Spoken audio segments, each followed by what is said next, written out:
नमस्कार, मी प्रकाश महाजन. माझा राजकीय परिचय आपणास दिलाच पाहिजे असं नाही. आज मी आपल्यासमोर एवढ्यासाठी आलेलो आहे की कुठंतरी आपण आता थांबलं पाहिजे.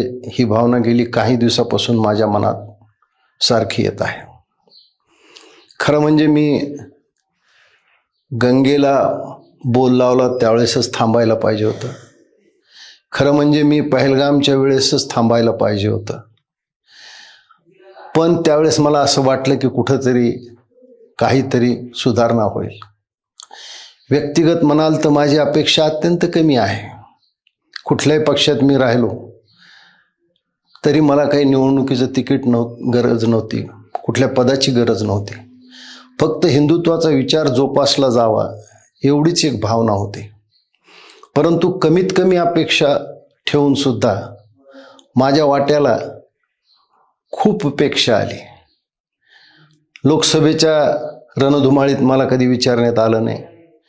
विधानसभेच्या वेळेस प्रचारापुरतं मला वापरण्यात आलं. जी जबाबदारी माझ्यावर दिली मी अत्यंत प्रामाणिकपणे पार पाडली.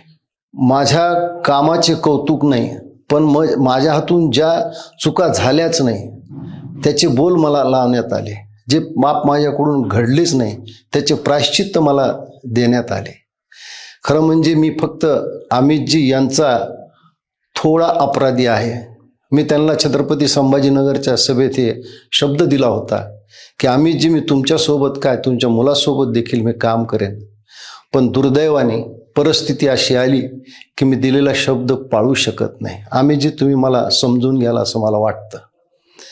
कधी कधी माणसाच्या क्षमतेप्रमाणे योग्यतेप्रमाणे त्याला मिळत नाही. हा नशिबाचा एक मी भाग समजलो. असंख्य मनसैनिकांनी माझ्यावर मनापासून प्रेम केलं. वेळोवेळी माझ्यासाठी ते सर्वार्थाने धावून आले.